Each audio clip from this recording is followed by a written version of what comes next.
Ang video na ito na inyong naririnig, nababasa o napapanood ay pagsasadula lamang. This is a work of fiction. Names, characters, business, events, government issue and incidents are the product of the author's imagination.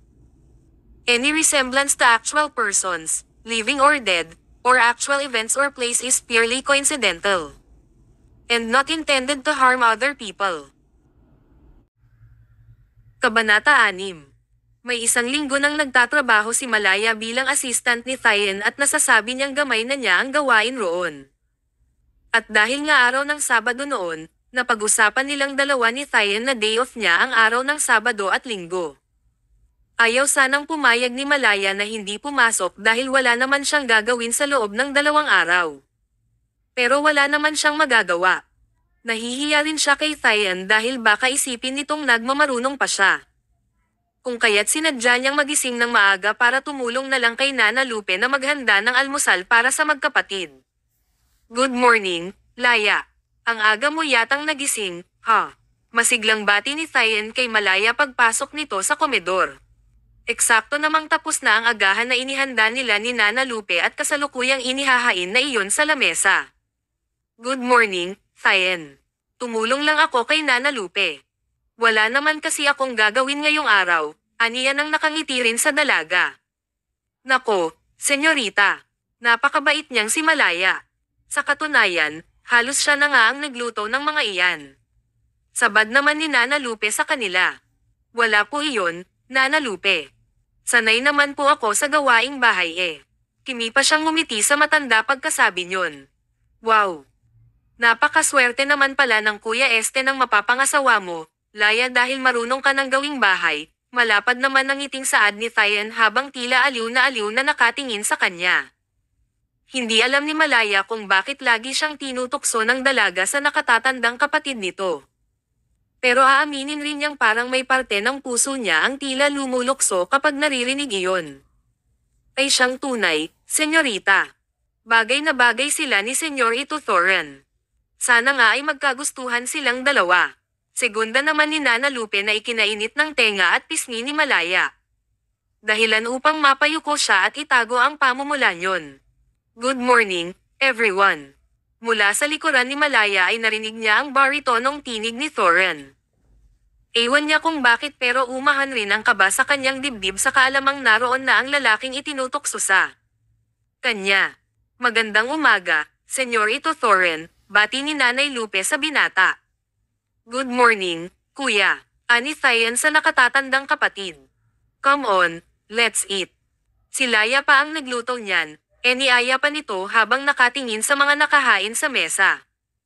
Nanatili namang parang itinulus sa kinatatayuan ni Malaya habang nakatingin sa gwapong bineta. At aaminin niyang kahit sa ang anggulo itong tingnan, perpekto ang itsura nito. Good morning, Malaya. Maupo ka na. Sabay-sabay na tayong kumain, anang Thoren habang nakatingin ng mataman sa dalaga. Anyway, mukhang masarap ang mga inuluto mo, ha? Anito habang isa-isang pinagmamasdan ang mga pagkaing nakahain sa mesa.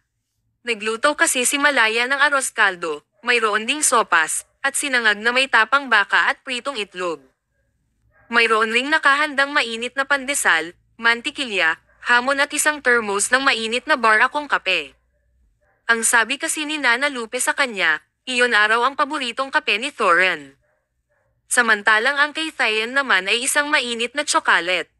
Good morning, Thoren, anang Malaya sa kanaupo sa tabi ni Thien. Ramdam pa rin niya ang kaba lalo pangat katapat ng kanyang kinauupuan ay si Thoren naman. Hindi rin niya magawang matagalan ang tingin ng binata na nakapapaso sa kanyang pakiramdam. Nag-uumpisa na silang kumain nang magsalita si Thien. Kuya, magpupunta ka ba ngayon sa hasyenda? Tanong nito sa nakatatandang kapatid. Nilunok muna ni Thoren ang laman ng bibig bago nagsalita. Yes, gusto ko kasing mapanood ang pag-aani ng mga prutas sa taniman. Balak ko na ring tumulong, sagot naman nito.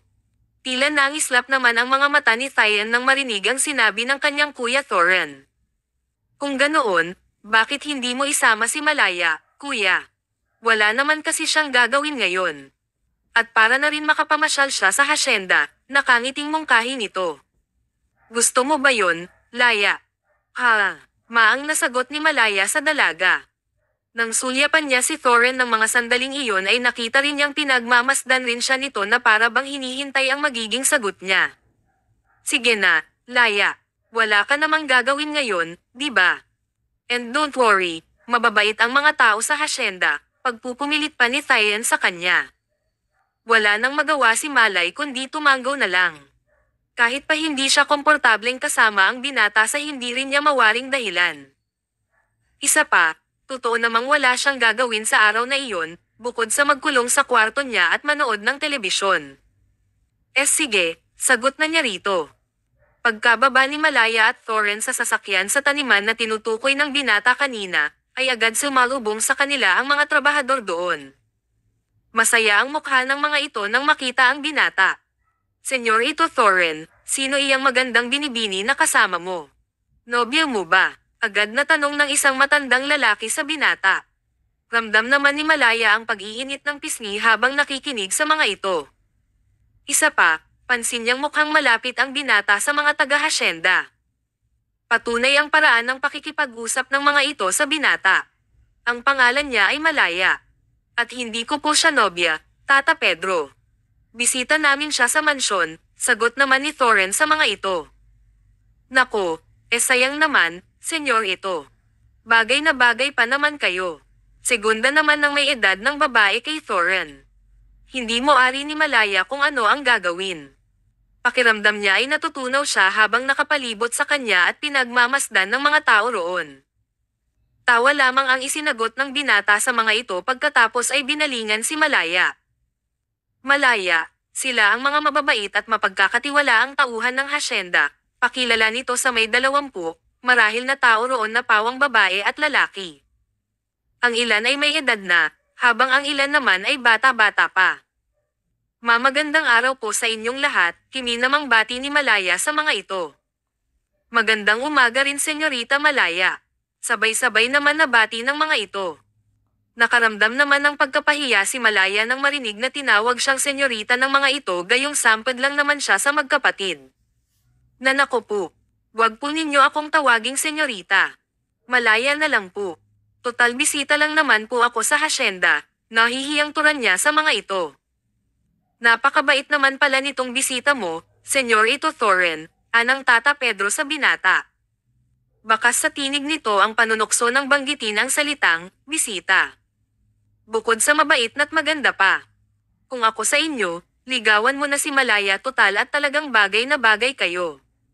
Hindi ba, mga kasama? Malapad pa ang ngiting tanong nito sa mga kasamahan.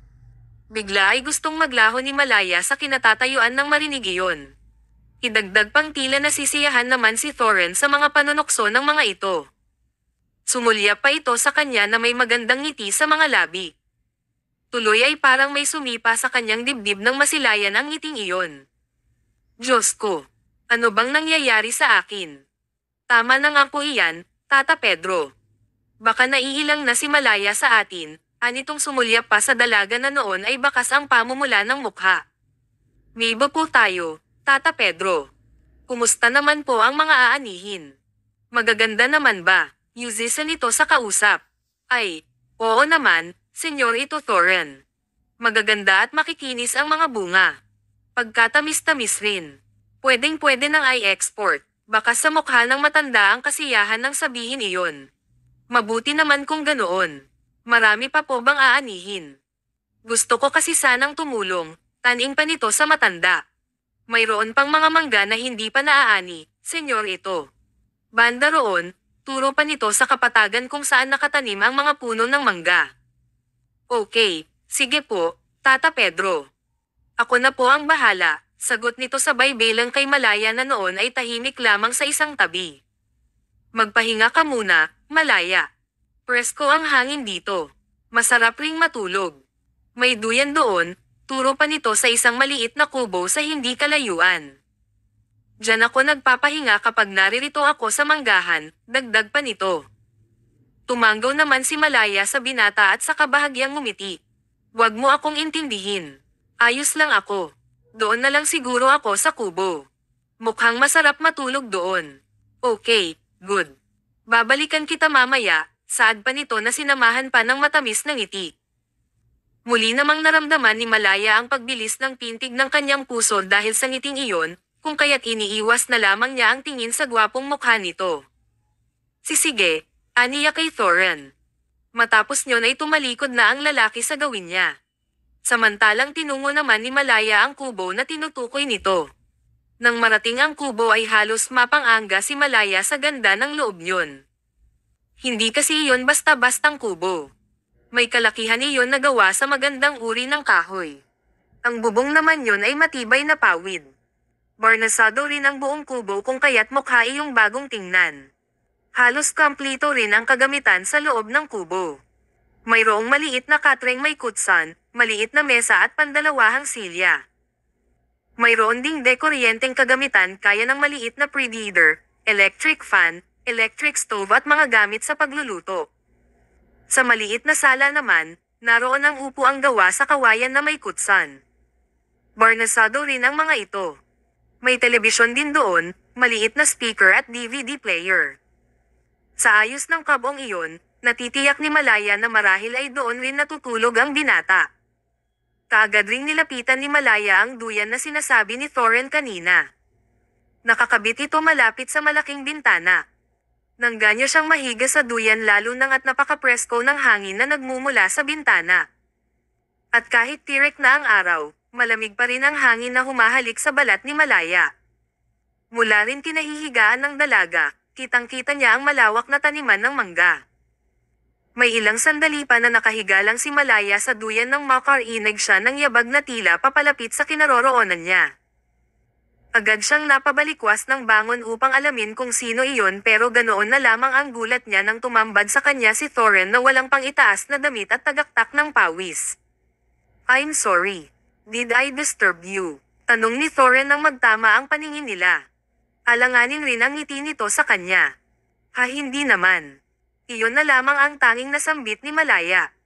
Paano kasi hindi niya mapigilan ang sariling mga mata na maglakbay sa matipunong katawan ng binata? Pakiramdam pa nga niya, nanuyo ang kanyang lalamunan habang ginagawa iyon. Kabanata 7. Nakarinig ng mahinang katok si Thorin sa kanyang silid kaya naman pansamantala niyang ihininto ang pag-browse ng email sa kanyang laptop na ipinadala sa kanya ni Nikolai tungkol sa status ng law firm. Bukas iyan, come in, may kalakasang boses na saad niya. Agad namang bumukas ang pinto at tumambad sa kanya ang nakababatang kapatid. Good evening, kuya. Alas 8 na. Have you taken your meds? Tanong pa nito tapos ay lumapit sa kama at tumabi sa kanya. Tapos na. Thank you sa paalala, tugon ni Thorin sa kanyang kapatid at muling ibinalik ang paningin sa binabasang email. Di mo dapat kinaliligtaan ang maintenance medicine mo. Alam mo namang iba ang effect sa iyo. Pag nakakaligtaan mo ani Thayen na may kalakip na pag-aalala sa tinig. Napangiti naman si Thorin sa kamuling binalingan ang kapatid at hinaplos sa ulo. Daig mo pa si mama kung Maynarmon, ha? Don't worry, di ko naman nakakalimutang uminom Isa pa, nandyan ka naman para paalalahanan ako. Sumimangot naman si Thayen sa sinabi ng kanyang kuya. Sest, paano kung wala ako? Tanong pa nito sa nakatatandang kapatid. Alam ko na, ipagbibilin ko na lang kay Malaya, sabi pa nito maya-maya. Ikaw talaga, aabalahin mo pa iyong tao, aniya kay Thayen sabay belang muli sa kanyang laptop. Sus, kunwari ka pa, kuya. Gusto mo naman, tukso pa nito sa kanya. Iiling-iling na lamang na ipinagpatuloy ni Thorin ang pagbabasa ng report. Ano yan, kuya? Tungkol sa law firm mo. Yuzisa pa ng kapatid. Yup. Monthly report ni Nikolai tungkol sa overall status ng kumpanya. And I'm glad na sa kanya ko ipinamahala ang firm. Talagang maaasahan siya, napalago niya ito, anang Thorin sa kapinatay ang laptop at bumaling sa kapatid na tila nangangislap ang mga mata. Hindi lingid sa kaalaman ni Thorin na may lihim na pagtingin ang kanyang kapatid sa best friend niya. Pero ayaw niyang konsintihin ang nararamdaman nito, lalo pangat hindi rin lingid sa kanya na kapatid lang ang tingin ni Nikolai rito.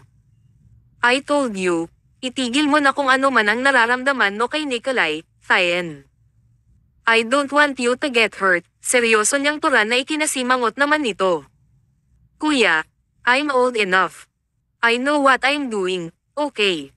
Isa pa, wala namang sinasabi si Nikolai na ayaw niya sa akin. Ang sabi niya lang, I'm too young for him. Pero alam ko naman na magbabago rin ang tingin niya sa akin, someday. Look, I'm a lady now. Correction, I'm a gorgeous lady now, matamis pa ang ngiting turan nito kay Thoren. Antong hininga na lamang si Thoren sa kainayos ang kanyang unan at comforter. Nagpapaalala lang ako, okay. Bilang kuya mo, syempre hindi ako makapapayag na may manakit sa'yo. Kahit kaibigan ko pa. Tumayo na si Thien sa kama at saka nakangiting pinukol ng tingin ang kanyang kuya. Thank you, kuya. You're the best, pasasalamat niya rito. Pero maya-maya rin ay ngumisi siya sa kaharap. But before me, love life mo muna ang unahin mo, my handsome brother. Abay kung ako sa'yo, manligaw ka na ng isa riyan. Sige ka, baka mamaya maunahan ka pa, makahulog ang ani Thien sa nakatatandang kapatid at saka bam-ira na ng labas. Good night kuya, palampa ng dalaga bago tuluyang isara ang pinto. Naiiling naman na nahiga si Thoren dahil sa sinabi ng kapatid. Sino naman ang liligawan ko? Clueless niyang tanong sa isipan habang nakatingin sa kulay puting kisame. Pero maya-maya lang ay tila nag-flash sa siling ang nakangiting mukha ni Malaya, sa hindi niya malamang dahilan. Pagod lang siguro ako, isip-isip niya saka umayos na ng pagkakahiga at pumikit. Magandang umaga, Senyorito Thoren, anang Nana Delia sa binata. Naroon siya sa library at nag-aasikaso ng pasweldo ng mga trabahador ng hasyenda. Dumating na si Major Cortez kasama ang private army, pagbibigay alam nito. Mula sa pagpipina ng mga payslip ay iniangat ni Thoren ang tingin sa matandang Katie Wala. Sige, Nana Delia. Pakisabi, susunod na ako, bilin niya rito. Iho, may banta na naman ba ng tulisan sa ating bayan? Nag-aalala ng tanong ni Nana Delia sa kanya. Bakas rin sa hapis na mukha ng matanda ang nerbiyos. Si Nana Delia kasi ang nakasaksi kung paano sinugod ang hasyenda nila noon at kung paano pinatay ng mga tulisan ang kanyang mga magulang. Kaya ganoon na lang ang takot nito.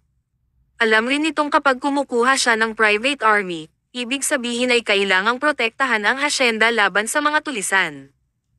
Don't worry, Nana Delia. Wala kayong dapat na ipag-alala. Hindi ko hahayaan na maulit muli ang nangyari sa hasyenda noon, okay? Kalma lang kayo, paninigiro niya sa matanda. Tila naman nabunutin ito ang tinak. Sige senyor ito, mauna na ako at ipaghahanda ko ng maiinom ang mga bisita, palom na ng matanda tapos ay tumalikod na. Inayos pa muna ni Thoren ang mga pasweldo ng mga trabahador at saka lumabas na sa silid aklatan. Good morning, gentlemen. Paumanhin sa paghihintay, bungad ni Thoren sa mga ito. Wala yon, Don Sebastian. Sadyang inagan lamang namin ang pagparito sa mansyon. Alam ko kasing abala ka rin sa pamamalakad ng hasyenda, nakangiting saad ni Major Cortez. Don, ang tawag nito sa kanya dahil siya naman daw ang pumalit sa pagiging Don ng kanyang yumaong ama. Ngunit para kay Thoren, mas sanay siyang tawaging senyor ito lamang. Ang Sebastian naman ay ang kanyang ikalawang pangalan. Mas komportable raw itong iyon ang tawag sa kanya. Si Major Maximo Cortez ay kaibigan ng mga Fuentebella noon pa. May edad na rin ang lalaki pero mababakas pa rin ang takes sa tindig at anyo. Maupo muna kayo, Major at nang makapag-agahan kayo. Nagpahanda ako ng almusal, niaya pa ng binata sa mga bisita. Mabilis naman na umiling ang kaharap. I'm sorry, Don Sebastian but I have to go. May appointment pa kasi ako kay Mayor Rodriguez, tanggi nito na ang tinutukoy ay ang Mayor ng Santo Cristo. Pag-uusapan kasi namin ang pagpapakalat ng mga sundalo sa loob at labas ng Santo Cristo para sa seguridad ng mga mamamayan. Talagang inihatid ko lamang ang aking mga tauhan dito sa mansyon, paliwanag pa nito. Tumanggaw-tango naman si Thoren sa kausap. Okay, I'll understand. Anyway, thank you Major Cortez, pasasalamat pa ng binata sa may edad na lalaki. You don't have to mention it, Don Sebastian. Alam mo namang noon pa man, kaibigan ko na ang inyong pamilya, tugon naman nito. Siya nga pala, ito si Master Sergeant Timothy Valdez, siya at kanyang grupo na ang baalang magbantay sa mansyon, pakilala pa nito sa lalaking sa tingin niya ang kasing edad lamang niya. Okay, thank you again, Major Cortez, aniya sa kasumaludo rito. Tango na lamang ang isinagot nito at saka tumalikod na kasama ang dalawa pang tauhan. Samantalang naiwan naman si Thoren at si Master Sergeant Valdez sa sala. Let's go, Sir Valdez. Nagpaluto ako ng agahan para sa inyo, formal na iniaya niya sa lalaki sa kanauna nang maglakad patungo sa hapagkainan. Tumanggaw naman ito pagkatapos ay sumunod sa kanya. Thank you, Don Sebastian. Lihim na napangiwi si Thoren dahil sa pagtawag ng alaki sa kanya. Just call me Thoren, Sir Valdez. Masyadong oldies iyong tawag mo. Besides, I think hindi naman tayo nalalayo ng edad, casual niyang wika rito. Bahagya namang natawa si Timothy sa sinabi ng kaharap na Don. Okay, I'll call you Thoren, then. Kabanata 8. Araw ng Sabado noon at walang pasok si Malaya, kung kaya't matapos niyang tumulong kay Nana Lupe ay nagpasya siyang maglakad-lakad muna sa malaking hardin sa likod bahay ng mansyon ng mga Fuentebella. Iyon ang unang beses niyang nagpunta roon sa loob ng mahigit 1 buwan na niyang naninirahan sa hasyenda. Humanga pa siya nang makitang may malaking swimming pool pala roon. Pakiramdam ni Malaya ay inaakit siya ng kulay asol na tubig sa pool, kaya naman ipinasya niyang lumapit at maupo sa gilid niyon. Hindi pa siya nakontento, isinawsaw pa niya ang mga paa sa tubig at nilero-laro na tila isang bata. Napakasarap sa kanyang pakiramdam ang malamig na tubig na nananalaytay sa binti niya, habang tumatama naman sa kanyang balat ang mainit-init na sikat ng araw. Alas 7 pa lamang kasi iyon ng umaga at hindi pa masakit sa balat ang sikat niyon. Good morning, Laya. Ang aga mo naman yatang nagising. Muntikan nang mapatalon si Malaya sa pool nang marinig ang baritonong tinig na iyon mula kanyang likuran.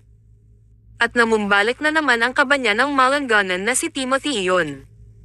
Sa loob ng halos 1 linggong naroon ang lalaki sa mansyon, hindi na rin nawala ang takot at kaba niya. Na baka anumang sandali ay makilala siya nito. Ginagawa ni Malaya ang lahat para iwasan ang lalaking sundalo, kahit pa nga alam niyang imposible iyon dahil sa mansyon rin ito nakatira. Mabilis na tumayo si Malaya mula sa pagkakaupo sa pool at alang-inang ngumiti sa lalaki. Mamagandang umaga, ganting bati niya. Ni hindi siya makatingin ng diretso kay Timothy nang sabihin niya iyon. Ayaw kasi siyang mahalata nito ang takot niyang nararamdaman. Feeling ko talaga takot ka sa akin, Laya. Why? Mukha ba akong tulisan? May bahid ng pagbibiro ang tinig ni Timothy nang sabihin iyon pero hindi magawang ngumiti ni Malaya. Nilulukom pa rin kasi siya ng matinding kaba. Hindi naman sa ganoon, anang Malaya habang nakatungo sa kanyang magkahugpong na kamay. Binibiro lang naman kita, tumawa pa si Timothy sa dalaga pagkasabi niyon. Let's go, kanina ka pa nila hinahanap para mag-breakfast, niaya pa ng lalaki sa kanya. Nagangat naman ng tingin si Malaya sa lalaki at sa kamarahang tumanggo. Sige. Tahimik na binabagtas ni Malaya ang pasilyo patungo sa Commodore, habang si Timothy naman ay nasa kanyang likuran. Nakararamdam man siya ng pagkailang, pilit niyang inignora iyon. Nang marating nila ang Commodore ay naroon na ang magkapatid na Thoren at Thien. Agad iniiwas ni Malaya ang tingin sa dalawa, partikular kay Thoren dahil ayaw niyang mapansin ng mga ito ang pagkabalisa niya. Good morning, Laya, masayang bati ni Thien sa kanya. Katulad ng nakasanayan, sa tabi ng dalaga na uupo si Malaya. Good morning, Malaya, bati naman ni Thoren na may simpleng ngiti sa labi. Good morning sa inyong dalawa, ganting bati naman ni Malaya sa magkapatid. Sa sulok ng kanyang mga mata, napansin niyang naupo si Timothy sa tabi ni Thoren. Tuloy ay lalo siyang nakaramdam ng pagkabalisa lalo't katapat niya ito. Laya, may gusto sanang sabihin si Kuya Thoren sa iyo, ani Thien na ikinamaang ni Malaya. Saglit niyang sinulyapan si Thoren na noon ay matamang nakatingin sa kanya. Hindi maipaliwanag ni Malaya kung bakit, Pero sa tuwing nagtatagpo ang paningin nila ng binata ay nakararamdam siya ng kaba. Nakaramdam ng pagkailang si Malaya sa paraan ng pagtingin ni Thorin. Kaya sa halip na ang binata mismo ang tanungin niya, si Thien na lamang ang inusisa niya. Tungkol saan, Thien? Binalingan naman ni Thien ang kanyang kuya Thorin na noon ay obvious na nauumid ang dila. Iyon ang unang beses niyang makita na ganoon ang kanyang kuya. At lihim siyang nagdiwang dahil doon. Ramdam kasi niyang effective sa kuya Thorin niya ang pagmamatchmaking niya sa dalawa.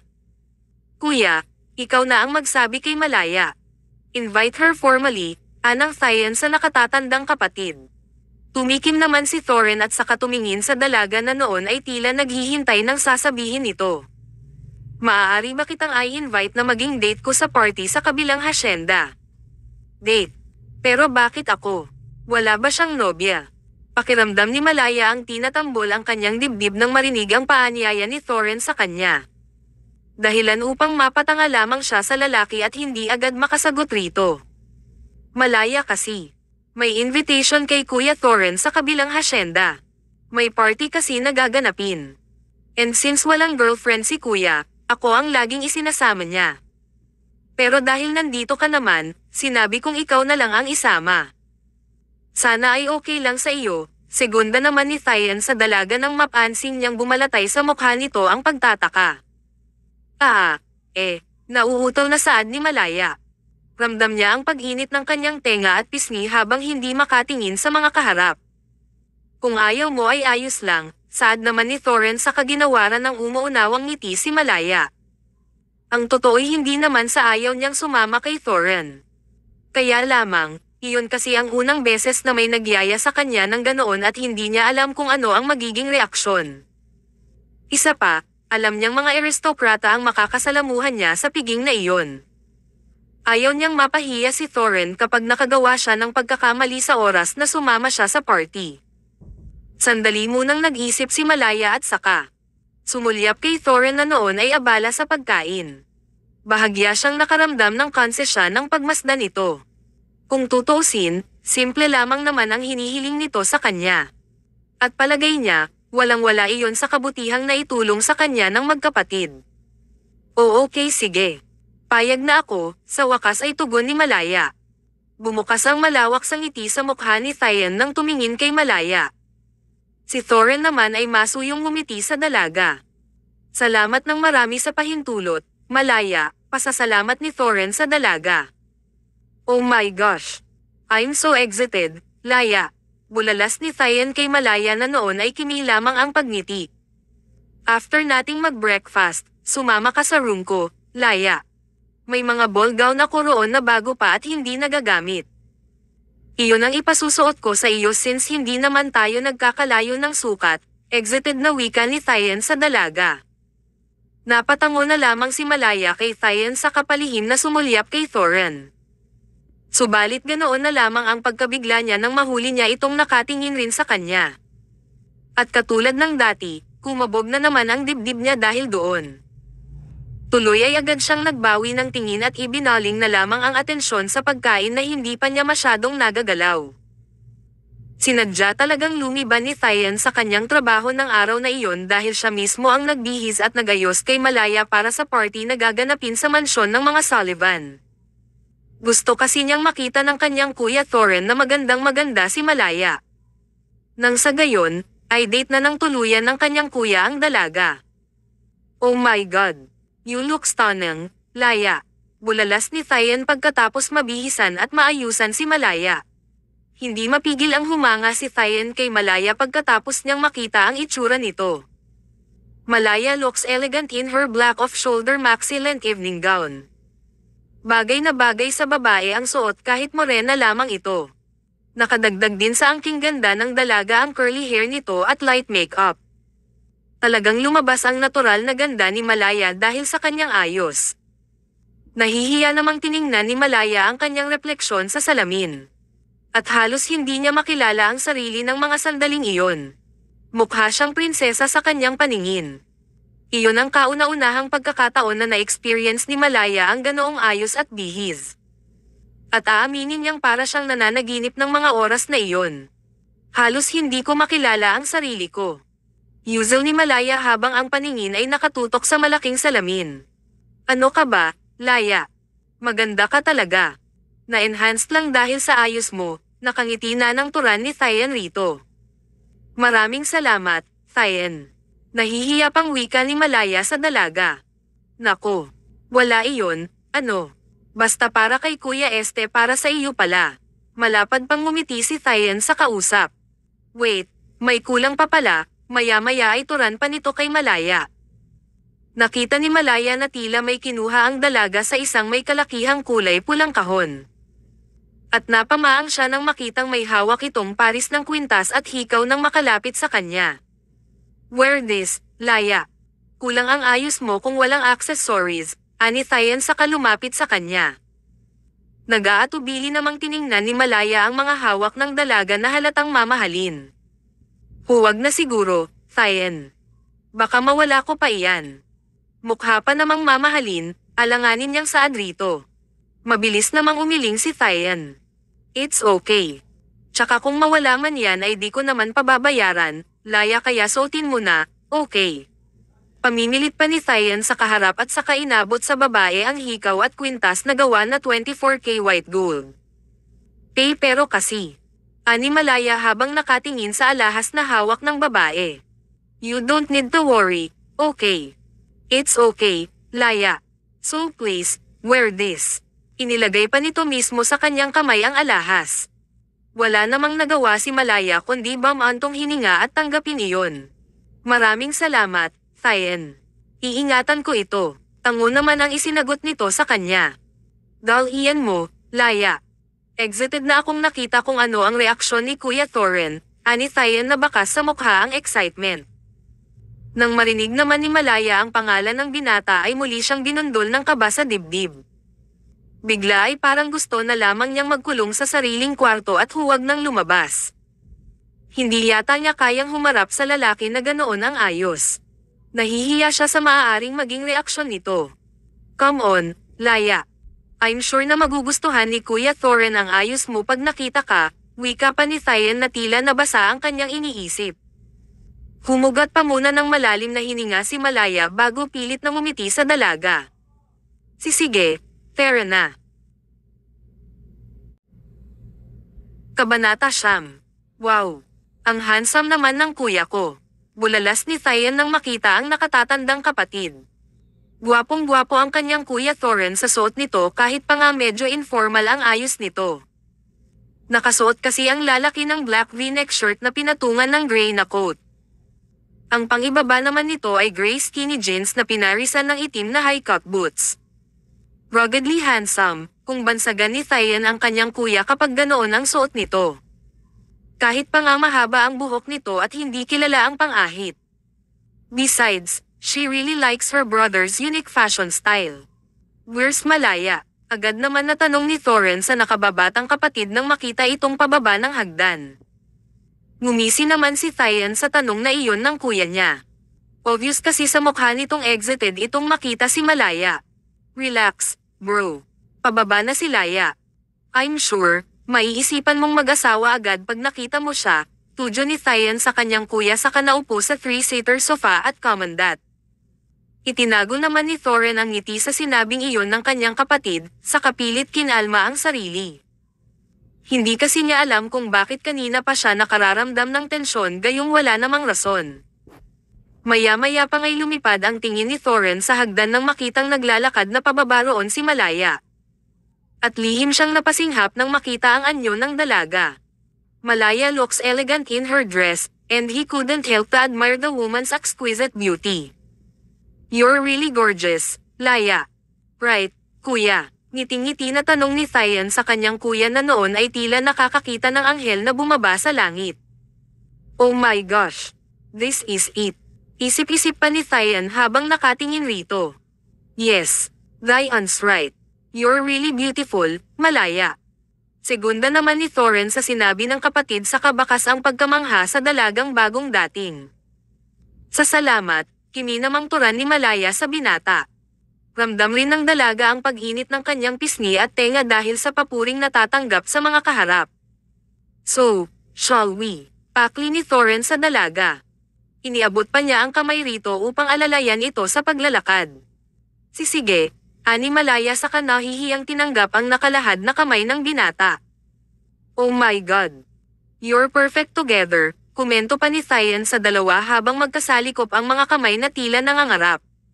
Anyway, good luck, kuya. Kamandat pa ang babae sa nakatatandang kapatid. And enjoy, my dear Malaya. Ani Thien na hindi mapunat sa kangingiti.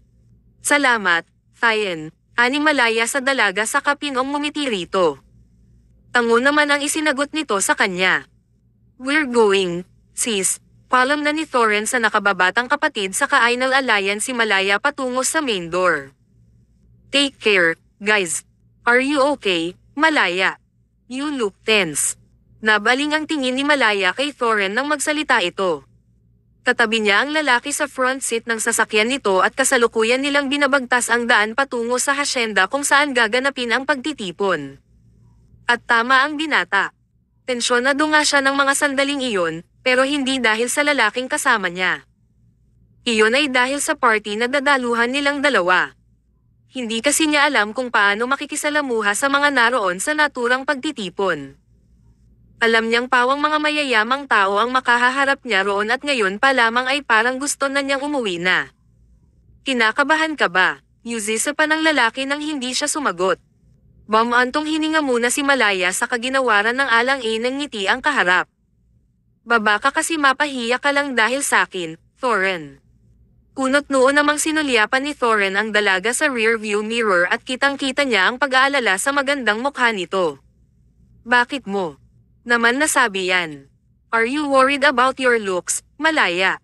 Maniwala ka, bagay sa'yo ang suot mo, ani Thoren rito. Pero sa halip na ngumiti, nakita niya sa refleksyon nito sa salamin na lalong lumungkot ang anyo ng dalaga. Hindi iyon ang tinutukoy ko, Thoren. Ani Malaya sa kamarahang umiling sa lalaki. Ibinaling rin niya ang paningin sa labas ng bintana kahit pa nga kadiliman lamang ang nakikita niya roon. Kung hindi iyon, ano? Baka mapahiya ka lang dahil hindi ko kayang makiharap sa mga mayayamang tao.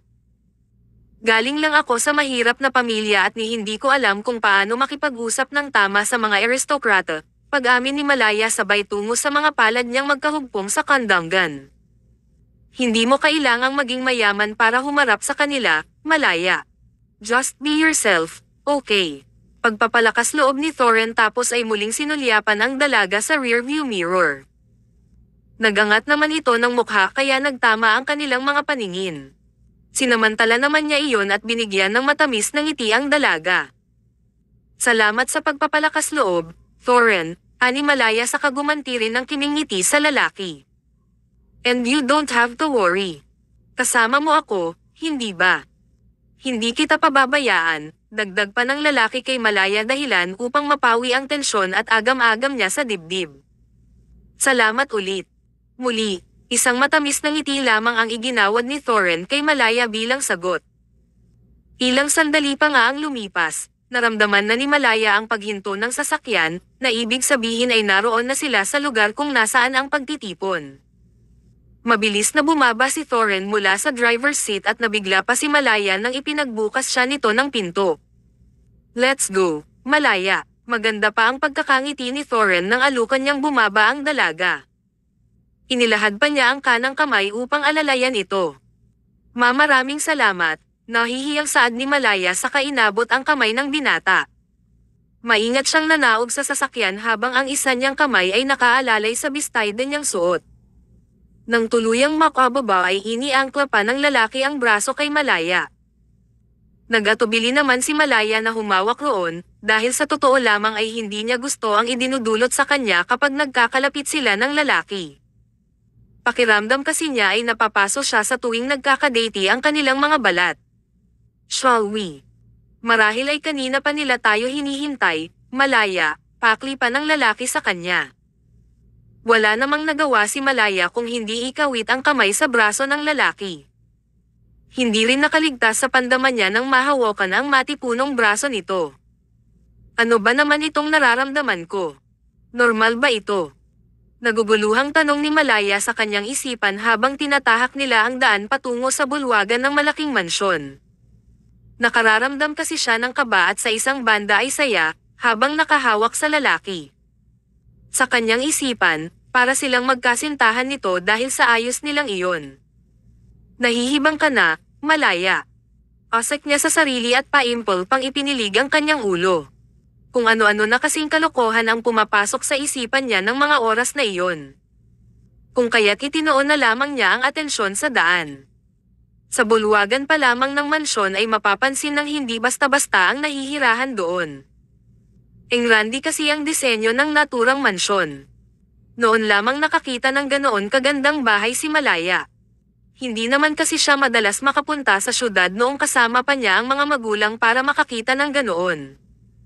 Kaya't kulang ang kaalaman niya tungkol sa mga disenyo at estilo ng isang pamamahay. Ang tanging alam lamang niya, maganda iyon sa paningin. Nang makapasok ay muling nanambalik ang tensyon ni Malaya dahil sa maraming bisita ang naroon sa bulwagan. Dagdag pang halatang pawang mga nasa, alta sosyedad, ang kasama niya roon. Tuloy ay lalo niyang naramdaman kung gaano siya kaliit sa lipunan ng mga sandaling iyon. Hindi rin maiwasang magngit-ngit ni Malaya nang makita kung gaano karangya at kaluho ang mga panauhin na naroon sa pagtitipon dahil sa ayos at pananamit ng mga ito. Samantalang may mga tao ang nasa lansangan at nakikipaglaban sa lupit ng mundo upang mabuhay.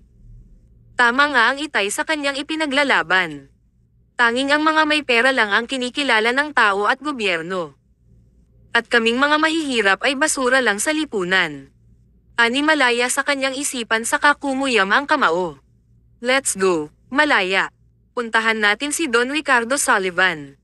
Siya ang nag-invite sa atin sa party, pakli ni Torrance sa sandaling pananahimik niya. Sige, kanya sa katumungo sa binata at pilit na ngumiti rito. Kabanata 10. How's your feet? Masakit na ba? Bumaling si Malaya sa lalaki nang marinig iyon. Marahil ay nakita nito ang pasimpleng paghihilot niya sa talampakan. Kasalukuyan na silang nasa sasakyan noon at binabagtas ang daan pauwi sa Hacienda Fuentebella. Hindi naman masyado, sagot niya rito kahit hindi totoo. Ang totoo'y kanina pa nananakit ang talampakan at mga binti niya dahil sa may 3 pulgadang sandalyas na suot niya. Iyon kasi ang unang beses na nakasuot siya niyon kaya hindi niya alam na ganoon pala iyon kahirap suotin. Idagdag pang naaasiwa rin siya sa suot na gown kahit pa nga panay ang puri sa kanya ng ilang bisita sa pagtitipon na dinaluhan. Ipinagpasalamat rin ni Malaya na hindi sila nagtagal sa pagtitipon na iyon at nagyaya na ring umuwi ang binata. Pakiramdam kasi niya ang nasasakal siya roon lalo't kasama niya ang mga taong kinamumuhian ng kanyang ama, na naglaon ay natutunan na rin niyang kamuhian. Ang mayaman ay lalong yumayaman. Ang mahirap ay lalong naghihirap. Ang dukha ay lalong ginigipit. Ang may pera ang laging pinapaboran. Ang lahat ng iyan ay dahil sa mga gahamang ulupong na nakaupo sa gobyerno. Kaya ang kailangan natin ay pagbabago. Ang kailangan ay magkaroon ng pagkakapantay-pantay, mahirap man o mayaman. Kailangan ay mayroon tayong boses sa lipunan upang ipaabot sa mga nasa pwesto ang ating mga hinaing. Kailangan ay patalasikan ang mga mandar-ambong na kumakamkam sa kaban ng ating bayan. At iyan ang aking layunin kaya ko itinatag ang samahang ito. Ang mga katagang iyon ang madalas na nililitanya ng kinalakhang ama ni Malaya simula nung siya'y nagkaisip. Kaya naman tulad ng kanyang ama, tumanim na rin sa isip niya ang paniniwalang iyon. Subalit mayroon din namang parte ng pagkatao ni Malaya ang kumukwestiyon sa ipinaglalaban ng ama, pero syempre sinasarili lamang niya iyon. Lumaki si Malaya na sunod rin sa gusto ng kanyang ama. Ni hindi niya nagawang ipaalam ang saloobin niya rito. Oo nga't naiintindihan niya ang layunin ng kanilang samahan, ngunit may mga pagkakataon rin na ninais niya ang magkaroon ng normal na buhay. Iyong nag-aaral, may mga kaibigan at namumuhay ng malaya. Hindi paris ng kinamulatan niyang puro dahas. Ngunit ni minsan ay hindi nagkaroon ng pagkakataon si Malaya na ipaalam ang saloobin sa kanyang ama. Natatakot kasi siya sa maaaring maging reaksyon nito. Kaya naman, sinarili na lamang niya iyon at ginawa ang gusto ng ama. Natutunan na rin niyang yakapin ang paniniwala ng kanilang samahan kahit alam niya sa kanyang puso na hindi niya nais ang ganoon. Hey, ang tahimik mo. May iniisip ka ba? Pantag ni Thoren sa kanya na noon ay nagmamaneho at nasa daan ang paningin. Si Don Sullivan, animalaya sa katumingin sa labas ng bintana, anong klase siyang tao? Matapat ba siya? Ano ba ang turing niya sa mga mahihirap gaya ko? Kumunat ang noo ni Thoren dahil sa tanong na iyon ng dalaga. Tuloy ay hindi niya mapigil ang sulyapan ito sa rearview mirror. Pero wala siyang mabasa na kahit ano sa mukha ni Malaya. Blunt ka lamang iyon habang nakatingin sa labas ng bintana. Tuloy ay nag-alala siyang baka may nasabi si Don Ricardo Sullivan kay Malaya noong iwan niya ang mga ito para kumuha ng maiinom. Subalit hindi rin naman ganoon ang pagkakakilala niya sa Don. Kaibigan na ito ng kanilang pamilya noon pa man kaya alam niyang mabuting tao ito. Bakit mo naman naitanong yan? May nasabi ba sa'yo si Don Ricardo na hindi maganda? Wala naman. Ang totoo'y mabait siya sa akin kahit sinabi kong hindi ako galing sa marangyang pamilya, turan ni Malaya sa binata. Totoo naman iyon. Noong sinabi ni Malaya sa Don na kaibigan lamang siya ni Thoren at hindi galing sa isang alta sosyedad ay hindi nagbago ang pakikitungo ng matanda. Tuloy ay naisip ni Malaya na hindi pala lahat ng galing sa marangyang pamilya ay paris ng sinasabi ng kanyang ama. Gaya na lamang rin ng magkapatid na Thoren at Thyen na hindi siya hinusgahan kahit inamin niyang galing siya sa isang mahirap na pamilya. Si Don Ricardo Sullivan ang may-ari ng ekte-ektaryang farm sa Santo Cristo. Dahil doon, marami siyang farmers na natutulungan. Aside from that, nagbukas rin si Doña Constancia na may bahay nito, ng livelihood program na tumutulong sa mga housewife na walang pinagkakakitaan. Hindi lang yun, kilala ring makatao at matapat si Don Sullivan sa kanyang mga nasasakupan, mahabang salaysay ng binata kay Malaya. Kung ganoon tulad nyo, mayroon rin palang mga mayayaman na hindi basura ang tingin sa gaya kong salat sa buhay, komento ni Malaya sa isinalaylay nito. Hindi naman kasi lahat ng tao ay pare-pareho, Malaya. Yes, maraming mayayaman mapagsamantala pero mayroon ding makatao. Natutuwa akong malaman iyon, ani Malaya sa kabamaling sa lalaki at ngumiti ng tipid. Galit ka ba sa mayayaman, Malaya? May bad experience ka ba sa mga ito kaya mo iyon na itanong? Anang lalaki na bahagyang ikinagulat ni Malaya. Pero hindi na lamang siya nagpahalata. Siguro ay masyado na siyang nadadala ng kanyang emosyon dahilan upang masabi iyon ni Thoren. Umiling si Malaya rito. Wala naman. Naisipan ko lang itanong, pagsisinungaling niya pa sa binata. Siguro ay dahil yan sa experience mo kanina, Malaya. Ang sabi mo, first time mong makadalo sa ganoong pagtitipon. Don't worry, from now on, ikaw na ang magiging date ko sa mga ganoong okasyon. Is it okay? Tanong ni Thoren na sinamahan pa nga matamis ng ngiti. Muli namang nakaramdam ng kaba si Malaya nang marinig ang salitang, date. Hindi rin niya alam kung ano ang sasabihin rito. Tila ba naumid ang kanyang dila bunga ng matinding kaba. I understand if you don't want ta. Besides, nandyan naman si Thyen, turan ng lalaki sa matagal niyang pananahimik. Marahil ay iniisip nitong ayaw niya ng ideya nito. Hindi naman sa ganoon, agad niyang sagot rito. Paano lang kasi? Nag-atubili pa si Malaya kung sasabihin ba ang lamang ng kanyang isip ng mga sandaling iyon. Ano? Tanong naman nito na sumulyap pa sa gawin niya habang nagmamaneho. Come on, say it, Laya. Nakaramdam ng tensyon si Malaya ng mga sandaling iyon. Idagdag pang tila napakalambing sa pandinig niya ang pagbanggit nito sa pinaikling pangalan niya. Kakasi. Ang D-date ay para sa may unawaan lang, hindi ba? Sa wakas ay saad ni Malaya sa mabilis na iniiwas ng paningin sa lalaki at ibinaling sa labas ng bintana. You mean, para sa magnobyo at nobya lang ang date, ganoon ba? Oo. Pinagsalikop pa ni Malaya ang kamay sa kanyang kandanggan dahil pakiramdam niya ay nanginginig iyon. At tayo ay walang unawaan kaya ayaw mong maging date ko.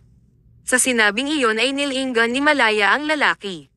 At nagulat pa siya nang makitang mataman rin itong nakatingin sa kanya. Napansin din niyang nakahinto na pala ang sinasakyan. Marahil ay nakarating na sila mansyon. Tell me, Laya.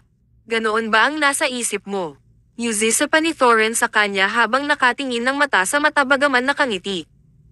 Ramdam naman ni Malaya ang pagkailang ng mga sandaling iyon habang nakatingin sa kanya ang binata. Kakaiba kasi ang paraan ng pagtingin nito, tila nangungusap. Oo, ganoon nga, aniya sa kamuling ibinaling ang tingin sa labas ng bintana upang itago ang hiya. Kung ganoon, maaari ba akong manligaw sa'yo, Laya? Naestatwa si Malaya ng mga sandaling iyon dahil sa narinig na sinabi ng lalaki. Kasabay noon, para ring tinatambol ang kanyang dibdib at halos mapugto ang hininga dahil sa matinding kaba na lumulukob sa kanya. Nabuhay rin ang takot ni Malaya sa hindi niya malamang dahilan. Hey, Laya, pantag ni Thorin sa hindi niya pagsagot rito. Nagulat pa si Malaya nang maramdaman niyang hinawakan siya ng lalaki sa baba at pilit na iniharap dito. Bakit hindi ka sumasagot? Ayaw mo ba ng sinabi ko? Puno-nuo pang tanong ng binata sa kanya. Hindi naman, kaya lang. Kaya lang, ano? Ayaw mo sa akin, ganoon ba? Binawi naman ni Malaya ang sarili mula sa pagkakahawak nito sa kanyang baba. At saka tumungo sa kanyang kamay na magkasalikop sa kandangan. Hindi mo pa ako lubusang kilala, Thorin. Aaminin niyang may kakaiba siyang nararamdaman sa dibdib sa tuwing nakikita at nakakasama niya si Thorin. Subalit sa palagay ni Malaya ay kulang iyon upang magkaroon sila ng malalim na ugnayan nito. At iyon ay dahil hindi pa niya kayang aminin sa lalaki ang tunay niyang pagkatao. Hindi niya kayang aminin rito na anak siya ng isang New People's Army. Na isa siyang tulisan, paris ng pumatay sa mga magulang nito.